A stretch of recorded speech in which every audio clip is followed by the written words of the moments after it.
प्रयागराज में गंगा और यमुना का जल स्तर खतरे के निशान से ऊपर है।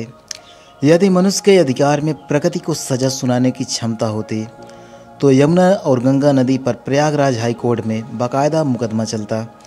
इस गुनाह के लिए, क्योंकि तुम्हारी वजह से लाखों लोगों को अपना घर छोड़कर जाना पड़ता है। पर इसका फैसला कैसे होता?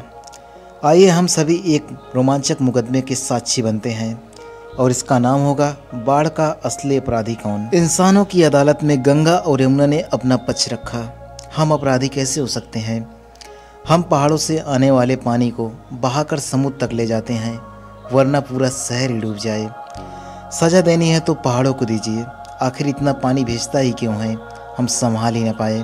पहाड़ों ने भी सफाई दी, हम पत्थरों से बने हैं, हमारा पानी से क्या लेना देना। गलती बादलों की है जो आकर हमसे टकराते हैं और पानी की बूंदों में बदलकर नदियों में सैलाब ले आते हैं। बादलों ने भी सीधे कह दिया, हमें तो समुद्र बनाता है, वरना ज़रूरत ही क्या है पहाड़ों से सिर टकराने की। समुद्र ने भी आरोप सूरज पर डाल दिया। मैं सूरज की गर्मी से खुद को बचाने के लिए मुझे अपनी सदा से भाप को उड़ाना पड़ता है। अगर मैं ऐसा ना करूं तो मेरा पूरा शरीर ही खौलने लग जाएगा। सूरज ने भी काफ़ी सोचने के बाद अपना पक्ष रखा। गलती हाइड्रोजन की है। न हाइड्रोजन आपस में जुड़कर हीलियम बनाता, न रेडिएशन निकलता और न ही वह पृथ्वी तक पहुंचकर समुद्र को गर्म करता। सब ने अपना पल्ला झाड़ लिया और हाइड्रोजन बेचारा फंस गया। उसे सोच ही नहीं रहा था वह कहे क्या। उसने काफ़ी इंटरनेट पर सर्च किया और अपना पक्ष रखा। मिलॉर्ड, आपके ही एक साइंटिस्ट ने, जॉर्ज लेमेट्रे ने कहा था कि 1307 अरब साल पहले बिग बैंग हुआ था, जिसके बाद ही मेरा जन्म हुआ। उसके साथ ही मुझे यह गुण प्राप्त हुआ कि मैं आपस में जुड़कर हीलियम बना सकता हूँ। सारी गलती बिग बैंग की है। सज़ा देनी है तो बिग बैंग को दीजिए। हाईकोर्ट में बैठी 6 जजों की बेंच अभी दुविधा में थी, क्योंकि अभी यह सिद्ध होना बाकी था कि सच में बिग बैंग हुआ था या नहीं। जजों ने इस दलील को सिरे से खारिज कर दिया। हाइड्रोजन और हीलियम बनाने का प्रतिबंध लगा दिया गया। सिर्फ एक दिन में ही इसका असर दिखाई देने लगा। आसमान साफ हो गया, बादल धीरे धीरे गायब होने लगे। सिर्फ 15 दिन में ही नदियों का पानी आधा हो गया। इंसान वापस नदियों के तराई क्षेत्र में बसने के लिए आ गए, लेकिन सूरज की चमक धीरे धीरे कम होने लगी थी।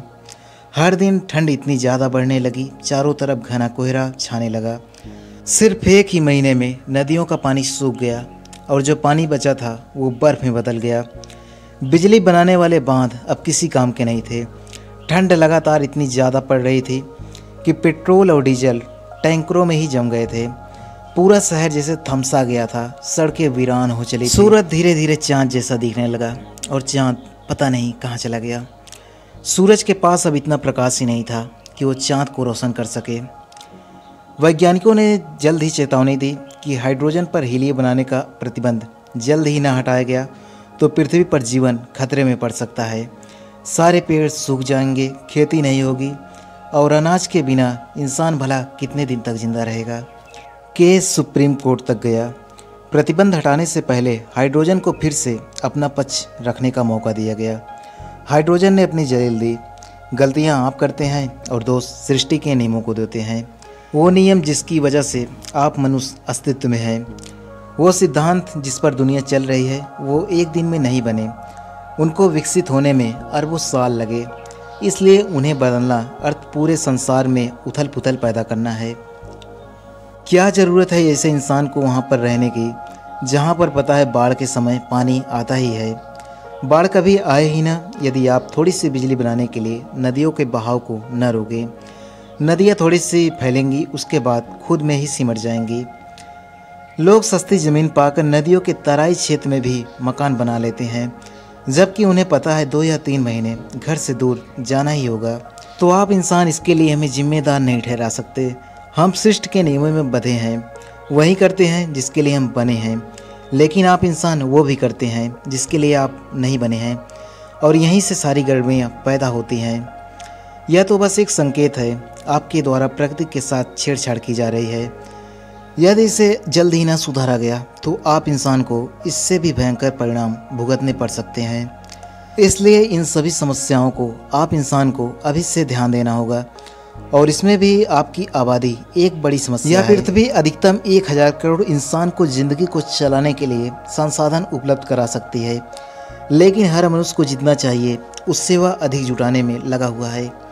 एक दूसरी समस्या है जिसकी वजह से वातावरण भी आपके रहने लायक नहीं बचेगा। तो शायद आप मानव एक दूसरे के ही दुश्मन बन जाएं। आखिरकार मानव जाति ने हाइड्रोजन को शर्मसार कर ही दिया। सुप्रीम कोर्ट ने माफ़ी मांगते हुए हाइड्रोजन को सम्मान बरी किया और हीलियम बनाने का प्रतिबंध हटा लिया। फिर कुछ महीने बाद आसमान में सूरज चमकने लगा, पेड़ ज़मीन पर फिर से हरे भरे होने लगे, नदियों में पानी आने लगा और यह फिर सब कुछ वैसा ही हो गया जैसे पहले ही था। लेकिन इस गुजरे हुए समय में पृथ्वी की आबादी लगभग 100 करोड़ कम हो चुकी थी, जिसकी वजह से जिंदा रहने के लिए मूलभूत चीज़ों की कीमत अब 3 गुनी कम हो चुकी थी। सर्वसम्मति से नियम बनाया गया कि नदियों के तराई क्षेत्र में घर बनाकर रहना गैर कानूनी है। मनुष्य को ज़्यादा बच्चा पैदा करने से रोकना भी संभव नहीं था, लेकिन उन्हें कम संतान जन्म देने के लिए प्रेरित करने हेतु सरकारों द्वारा कुछ नियम बनाए गए। हर दंपति के 2 संतानों से लेकर शिक्षा की सारी जिम्मेदारी सरकार की होगी। सारे बांध तोड़ दिए गए। हर देश की सरकार ने अपने नागरिक को सोलर से बिजली बनाने के लिए खुद आर्थिक सहयोग प्रदान किया। पेट्रोल और डीजल पर चलने वाली गाड़ियां ग्रीन हाइड्रोजन और सोलर पर अब चलने लगी थी। कोयले से चलने वाले थर्मल प्लांट अब बंद कर दिए गए थे, जिनसे सीमेंट की फैक्ट्री भी बंद हो गई। सीमेंट का उत्पादन बंद हुआ तो शहरों में बड़ी बड़ी ऊंची ऊंची इमारतें भी बंद हो गई। आने वाले 70 से 80 सालों में यह इमारतें खंडहर में तब्दील होने वाली थी।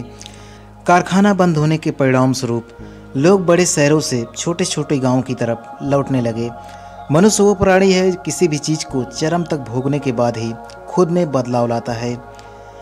जो आप चाहते हैं उसे जब तक हासिल न कर लें तब तक दूसरों के समझाए हुए बात को बस आप भाषण देना या प्रपंच ज्ञान ही समझते हैं। इंसान का स्वभाव ही है, वह जब तक गलतियां न कर ले तब तक दूसरों की बातों को मानने के लिए तैयार नहीं होता, जिसे करने के लिए उसे रोका जाता है। हर गलती की कीमत तो चुकानी ही पड़ती है और यह गलती मानव जाति ने 100 करोड़ इंसानों को खोकर चुकाई। शायद यह जरूरी भी था, यह समझाने के लिए कि ज़िंदगी कुछ मूलभूत नियमों के अधीन है। उनसे छेड़छाड़ मत कीजिए, उनके साथ संतुलन और एक अनुकूल वातावरण बनाए रखिए। आपकी दृष्टिकोण से इस बाढ़ का असली अपराधी कौन है? कमेंट में टिप्पणी के रूप में अपने विचारों को जरूर बताइएगा। इस बंदे को लोग कहते हैं चंदन प्रजापति और आप देख रहे हैं यूट्यूब चैनल इनसाइड भारत। शीघ्र ही कुछ पुनः नया लेकर वापस लौटूंगा।